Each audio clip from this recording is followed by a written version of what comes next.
here's Brody Brazil. Well, you made it to the end of what is officially the worst Oakland A's season ever. I can say that factually and obviously because of the record. After 162 games, no Oakland team has lost more games than what you just saw in 2023. But equally, if not greater, off the field within the last 6 months. And all of the news centering around potential relocation to Las Vegas, it has made it such a difficult baseball season to digest. And I've got to say thank you, first off, to everybody watching this right now here on YouTube, but also everybody who showed us support on television with the broadcasts and the pre- and the post-game shows on NBC Sports California. We really do appreciate you for being with us. I have a number of different points to make, and by the way, this video is not going to carry a ton of production value. It's not going to have all my fancy presentation and graphical points. It's just going to be me talking to you. I do have some notes here written down, kind of an outline of things I want to say. It's very loose. It's very fluid. But I do want to hit some important points. And beginning with those of you who have supported me here on the YouTube channel within the last handful of months. This channel has obviously turned into kind of a headquarters for A's relocation news. And that's fine, but that was never my preference. I never would have dreamed this back at the beginning of April. Nobody asked me to do this. But as a citizen of the East Bay, as a person who's lived in the Bay Area my entire life, grew up watching the A's, among other Bay Area sports teams, a person who has the current role on television like I've had now for more than a decade, I felt the obligation to go above and beyond, keep you informed, keep you connected, and also give the fans a bit of a voice in everything that's gone on. Some people have said, well, why do you make so many videos on YouTube? My goodness. A lot of people from Las Vegas have been saying, hey, give it up, it's over. Well, first off, I've already discussed this before. It's over when it's over. Like a baseball game. Like an Oakland A's game. And we've seen how many times that team has come from behind, walked it off, and made you forget about the deficit they were facing. I'm not promising anything here. I'm just making the point that I started something years ago. I want to see it through all the way to the very end. I also here on YouTube, in terms of the relocation piece and all the news associated with it, I really do want to get every last thought, idea, reflection, and emotion put in a video. Because I want it all to stand on the record over time. And no matter what the final result of all of this is, move to Vegas, stay in Oakland, or go somewhere else, I have no clue how this all comes to an end at this point. I also realize that I have no control over this. I've realized that from the very beginning, but I can control my own efforts and what I put my time into and the product that I deliver to you here on YouTube. I obviously have been following this story for a long time, dealing with the inception of Howard Terminal as a real idea in the late 2010s. I don't know that I necessarily saw the Las Vegas side of it coming here in 2023 as quickly as it did, and how fast everything kind of fell into place down there with the public funding and 2 different stadium sites, ultimately free land at the Tropicana Hotel site. But I've been on this for a while, and I'm not giving up until the very end. A couple more things on this channel. Eventually, when there is a resolution to this situation, this channel is going to pivot its focus to be more on something else and probably less of this, no matter what. So I do realize that. But I also wanted to say that, this was my doing. This is my project. It's a responsibility I've taken on. But I wanted none of this. As I watch in the last few days and weeks and months, criticism on the other side of the bay. Like San Francisco Giants fans are frustrated with their season, and they've fired their manager. And there's questions about the future and their front office. But all they're worried about over there is baseball. And that's all I really wanted to do this season too with the Oakland A's. I'm actually a bit envious. I miss the days of just covering a baseball team and their successes and failures and struggles and high points and highlights. This season couldn't really be just about the Oakland A's and their baseball team. It had to be about so much more off the field as well. And quite honestly, going through this season, it made me miss yesteryear when we didn't have this drama, this controversy, this looming relocation and its process over our heads, like literally the entire baseball season. I'll never forget the date, April 19th, that evening when all of this broke. What were we, 2.5 weeks into this baseball season? And so we've been sitting through this process nearly the entire time. It's been going on simultaneously as, oh yeah, by the way, the worst record result of the A's during their time in Oakland. And that's another part of this. Like this entire season has been such uncharted territory. And it's been a bit traumatic, I'm not going to lie. I've lost sleep over what's been happening behind the scenes. But it's also been tough because never before has this franchise in Oakland got to the 110 loss mark. I mean, they were lucky to get to the 50 wins. They also surpassed 110 losses. And it's one thing to lose a lot of games like this. That alone would have made this a difficult season. To just tell everybody, hey, it was the worst Oakland season on the field ever. Like that alone was enough. Let alone all the other relocation stuff. We're accustomed to, being sports fans and covering sports teams. We're accustomed to a team that loses a lot of games here or there, whatever team it is, or a team that might lose their players that you like, or a team that might lose some playoff games over the years to free agency or trades. But the potential of losing the entire team, you kind of realize we're in rare territory right now. The potential of this is even rare territory. This doesn't happen very often. You don't expect this to happen to you. But here we are.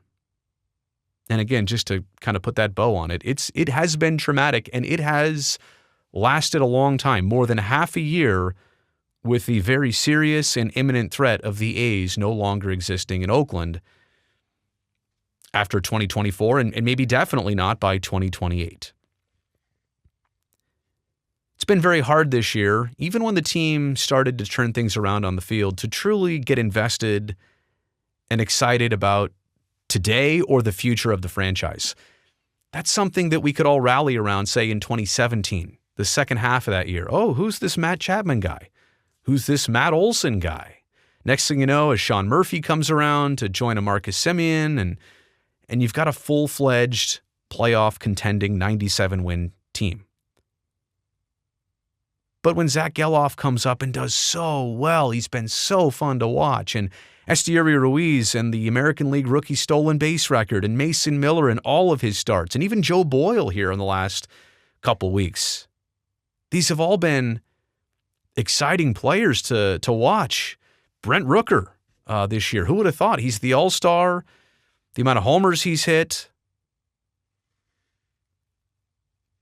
But wins and losses and successes this year, it kind of all takes really a back seat. And excitement about the future kind of takes a back seat. This is something that's supposed to generate the fan base, regenerate the fan base. I know they didn't want to go through it in the first place, and we can talk about that in a second. But even as you witness this team turn things around this year, it just didn't hit the same way, didn't hit like it's supposed to. It's been very difficult to remain excited about the present or the future of this team, even when it's starting to look better. And going back to the whole turnover of players, and I don't even just mean this last time with the Chapman, Olsen, Bassett, Canna, Minaya, that whole group of players. I mean, you could go back to even the prior version. And bye-bye Yoenis Cespedes or Josh Donaldson. I mean, I could go on and on. Sonny Gray. Kind of breaking up the team after 2013 of winning the West and 2014 of getting into the playoffs for 3 straight years, 12, 13, 14. The overhauls like this time around, they hurt. I think a lot of A's fans were looking at the fire sale, if that's what we're calling it, as well, whatever it takes to regenerate the team in time for Howard Terminal. If this is all part of the process, if this is kind of the lumps we have to take here and now to get to the future, you're more okay with it in reverse, back at that time, at that moment. But now seeing that the teardown leads to the transition of relocation and could be used as influence for the relocation, it makes it very difficult in reverse. A lot of fans who are already kind of on the fence about the future, and then that happens and part of your fan base is diminished. And now watching that last group of players that, quote, got away. I mean, I've got the list somewhere. There's upwards of 25 players, more than that were even in contention for a playoff spot going into this final weekend of the regular season. Former A's players on their new teams fighting for the playoffs. And it's fun to watch those guys, but it's also frustrating knowing what you still could have had in Oakland. A team and a trajectory on the up, the momentum of getting a stadium to go along with that. And now it's literally, you've got the worst of both worlds. No players and a team that has decided Las Vegas is their sole and primary focus. I'll tell you what else. It's been difficult for me to go to work at the Coliseum, only in a sense of, when I walk in and I see the Rooted in Oakland sign, it brings a new wave of emotions and feelings and realization and how things have played out here. Like I said, almost unimaginable 6-7 months ago. Never thought we'd be here like this right now. And I don't know what the future brings. I'm just saying all the events to get us to how real Las Vegas and moving to Nevada actually are. There's a major league owners vote and pretty much that. And the $380 million going through or not eventually, those are the last two things we're down to, basically. As far as I can see. My prediction on all of this, by the way, is people say, well, what's going to happen here between now and the vote? Maybe nothing. Maybe some more things. There has been so much unexpected to this point.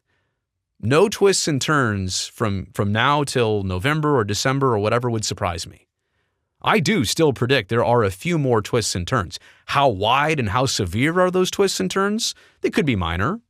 Some could be major. Some could derail the whole thing.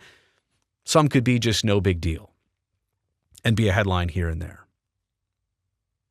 But going back to walking into the stadium, the Coliseum, a place that, I've been going since as long as I can remember going to any baseball games. It feels different going there now. And understanding that we could be 81 more home games from it being done, a wrap in Oakland. I don't know where they're going to play 25, 6, or 7, but at this point, if they're committed to move somewhere else during that time span, they're there, but are they really there? How will people feel about that, by the way? Seeing that Rooted in Oakland sign, it really makes me go back and say, well, was every last effort to stay here attempted? If you're a caretaker of a franchise, and like if you're a caretaker of a person, I'm going to do everything possible, everything humanly possible to take care of you, to keep you alive, to keep you healthy as you are. And it feels like the game was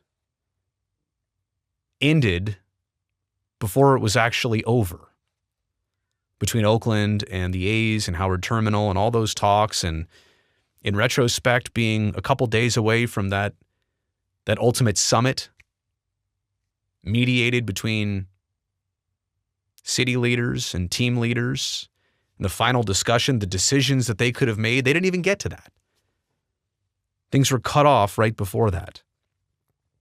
It feels like so much is just left on the table, all that work and all the money spent, all the time and effort. And what was the roadblock in the end? If you told me that, the environmental impact report came back and it's not good and this can't happen, well, what are you going to do about that?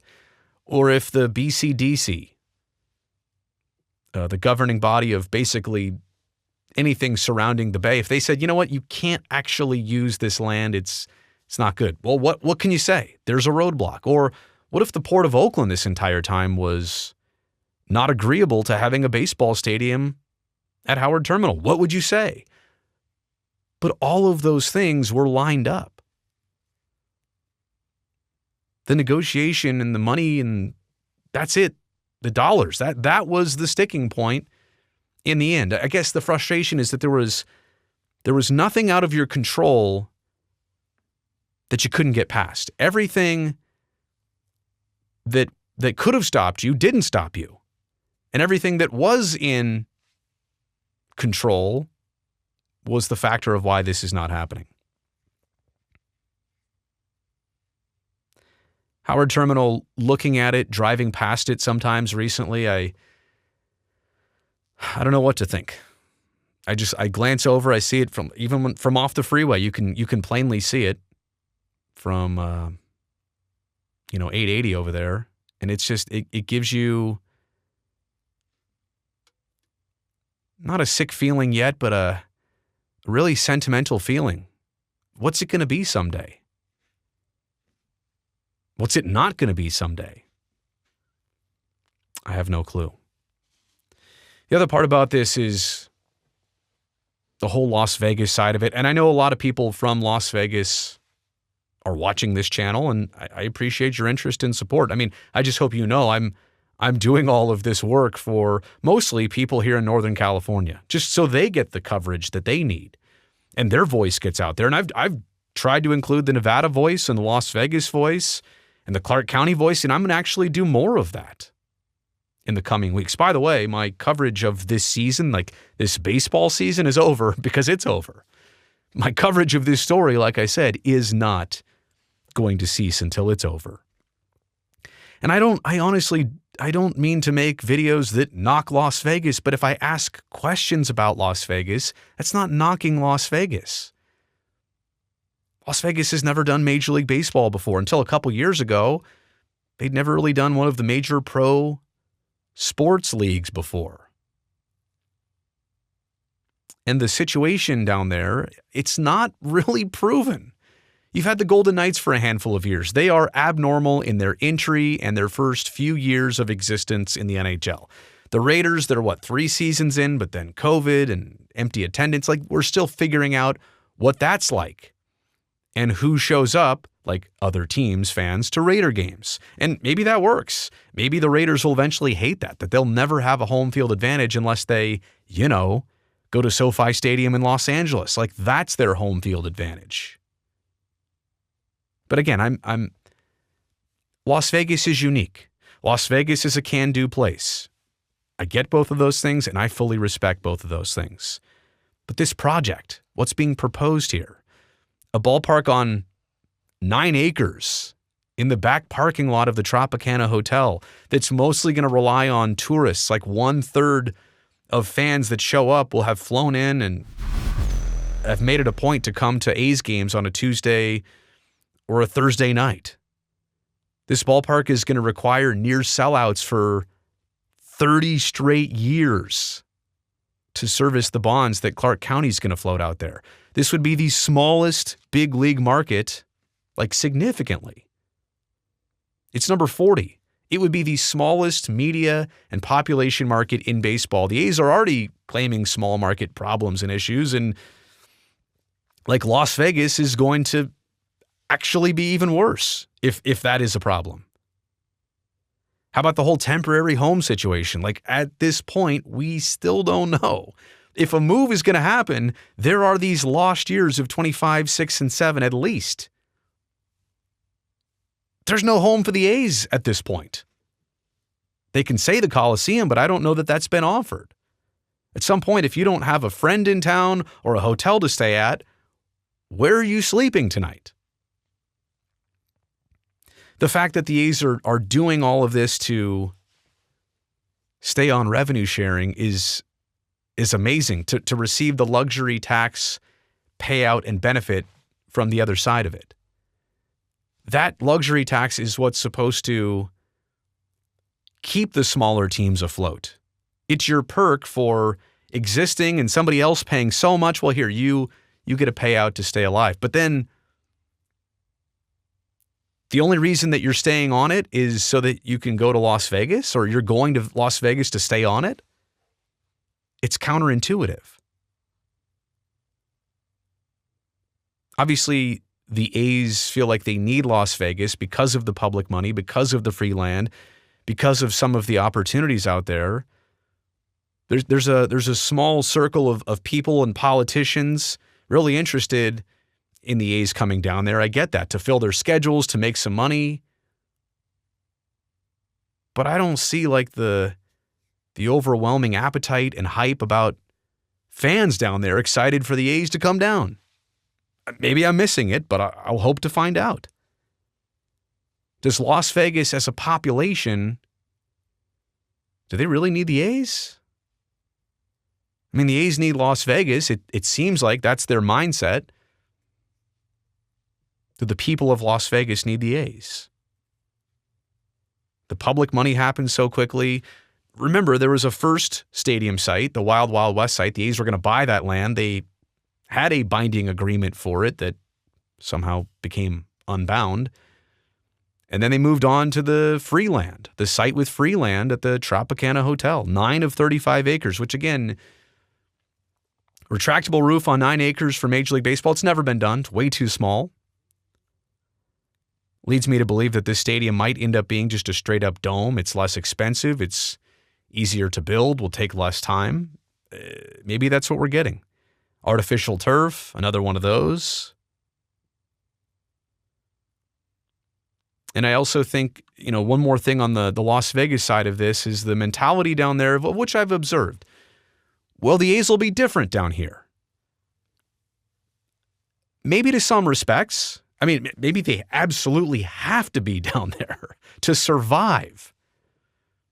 If the Giants right now are your competition in the Bay Area for their stadium and their attendance and their fans, and that's who you're competing with, imagine what you're going to compete with in Las Vegas for sports and entertainment options. Like, it's going to be extremely difficult. Going back to the situation here in Northern California, there's been a lot of pointing fingers. I mean, I've tried in my documentation of all this to be fair, and honestly, my true opinion is that there is plenty of blame to go around literally everywhere. I mean, I could even start in my own business, the media business, the broadcasting business.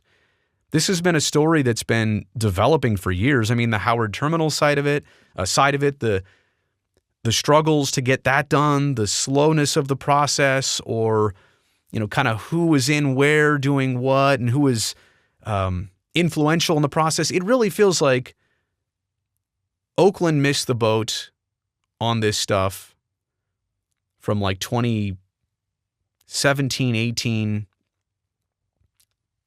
maybe even 19 into 20. And then Oakland got real excited in 2021. Their own term sheet. Now they're getting the wheels moving. But by that point, then the A's had kind of checked out of it. 2 ships crossing in the night has been my biggest analogy this entire time. There's a lot of nautical references here. Missing the boat, 2 ships in the night, 2 ships crossing in the night. But going back to my own industry here, if this were one of the other Bay Area sports teams with the potential of leaving town, this story would be all over the place. And I don't know that the coverage has been, the volume of it, the depth of it. I mean, recently, obviously, everybody's getting into it. The attention has been there, of course, this 2023 season, no doubt. But only because things have amplified to the point where you can't ignore it anymore. Where was everybody covering this story of Howard Terminal and what's been happening in 2018, 19, 20, and 21? I understand some people, some entities, some outlets, maybe they were turned off by the A's over time for whatever reason. But I feel like if it were any other pro sports team in the Bay Area that was in this situation, you wouldn't have only 2 to 3 consistent sources of which I think I'm one of those 2, 3, 4, 5, a handful, a small handful. Shout out to Casey. I know everybody's going to say Casey too. He's at the top of that list of people just with their eyes on this story. But I think in reverse, the local media could have done better in jumping on this earlier and not reacting to it, but maybe have been proactive in prior years so that it just didn't get to this point. I don't know that everybody was paying attention to when the EIR came out or the back and forth between the city and the team or even the county's involvement. I was paying attention. Go back on my channel. I've been paying attention to this stuff forever, but I felt kind of lonely during that process. I think the city of Oakland, and like I said, everybody's going to get a little finger pointed at them here, but Oakland failed the A's, like I said, initially, probably not taking their stadium project seriously enough or bringing it up to the city council. Literally the first time the Oakland City Council had this conversation documented was July of 2021. I mean, Howard Terminal had been a thing for 2+3 years before that. They didn't create a task force for this. They didn't really make it a priority in the early years. Yes, in recent times, they raised a ton of money to do all the infrastructure, and they've totally caught up to the process, and they've made themselves competitive. And at this point, I mean, to the extent of Sheng Tao flying to Seattle to meet face-to-face with Rob Manfred and to pitch and propose what had been discussed and where the team and the city were at, yes, Oakland has caught up, but they were so far behind the curve, it feels like, in taking actual action back in the day. They didn't really wake up to the circumstances until we're already kind of behind the curve.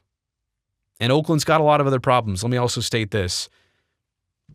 I fully realize what priorities are, life and death situations and issues, totally understand. But at some point, if you're functioning at any respectable level, you can do 2 things at once.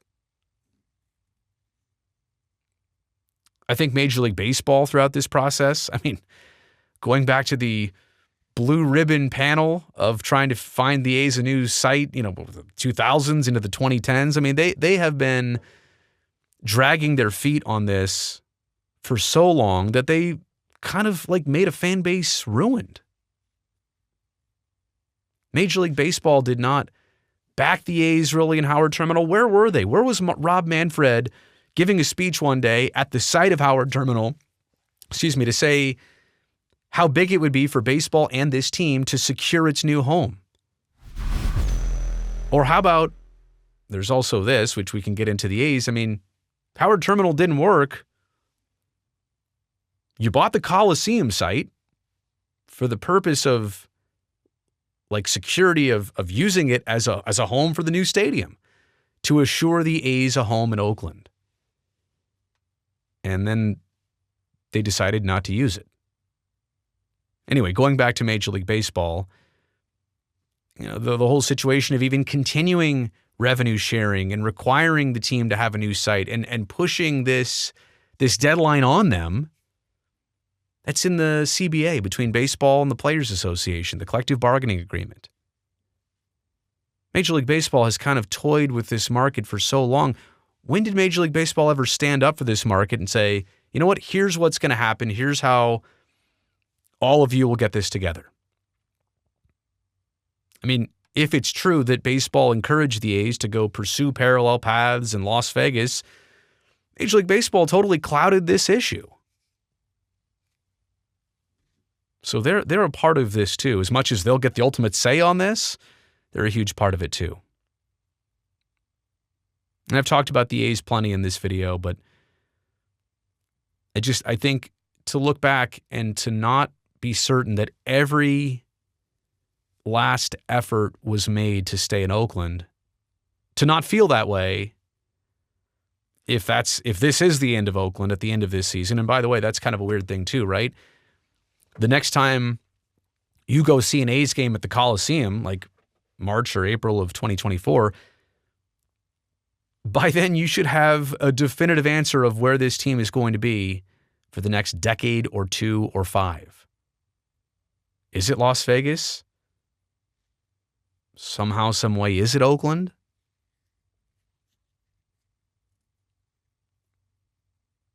But I think the hard part is not knowing at the very end of this, was every effort exerted to try and stay.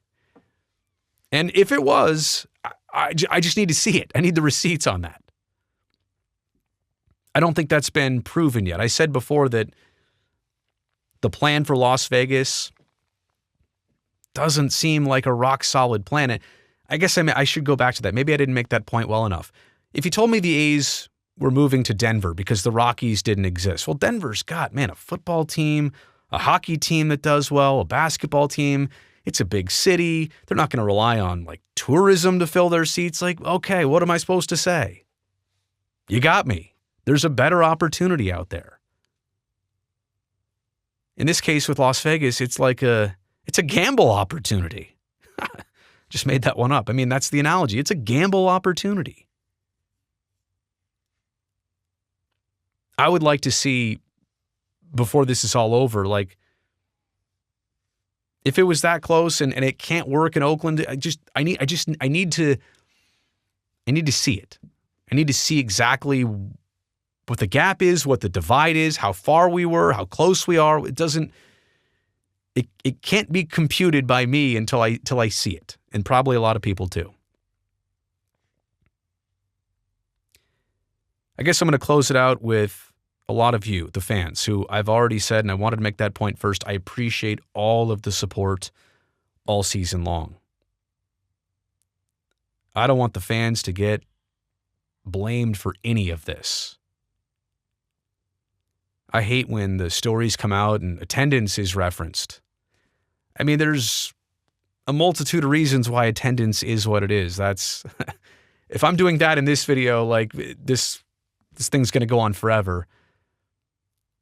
But attendance is what it is for several different reasons. The fans are just bystanders here with literally everything to lose and practically zero control over the situation. They've had their voice, they've had their creativity, they've sent their messages, and those messages have been received. Whether they create the desired effect or not and have the desired reaction, that remains to be seen. But in terms of doing everything the fans could and expressing their emotions, I think that happened here in 2023. A lot of people say that if the A's move, it's kind of a funeral season of 2024. I think it's more like a divorce because the A's aren't ceasing existence after this. They'll go somewhere else, and I don't know what the A's great group of fans does next, what effect this would possibly have if this is actually going to happen. And it's amazing because the whole tone of my thoughts in this video here have been, looking at, I guess, a worst case scenario from the perspective of an Oakland fan. It would take a lot of things falling into place in the right way, but imagine Oakland either keeping the A's or getting a brand new expansion team with a brand new stadium, potentially at Howard Terminal, and all the excitement surrounding that. I mean, that is a possibility in all of this. I suppose my angle of viewing things is expect the worst and hope for the best. Well, the best would be that Oakland gets to keep its existence as a baseball community. The worst would obviously be losing the A's and getting nothing back in return. And the feeling of watching this team in Las Vegas and through maybe some struggles down there and the hard plans that they've laid out to try and live up to that down there is going to be extremely costly, extremely ambitious, and extremely difficult. And I hope that no fans here look back in reverse and say, well, I knew that was going to come. I told you so. I think that would be one of the most difficult feelings for A's fans to have in the worst case scenario down the road, is to be right about this here and now. Well, that's it. You made it here to the end of this video. My rant. What is this? This is like a end of the year breakdown, but I just let everything out, basically. My end of the season session, so to speak. There'll be lots more. Again, this is not by any means the end of my coverage, but I just felt like this was the time to just kind of breathe for a second and to put the season, the worst Oakland season, into perspective. And yeah, we've already broken down the team in other videos and the players and, the on the field stuff, but I feel like it was important to make this, this off the field video too, because again, wins and losses are one thing, but losing your team is so much different. You made it here to the end. I appreciate that. Thumbs up down below. That'll greatly help me out. And don't forget, subscribe to this channel so I can definitely see you back here next time.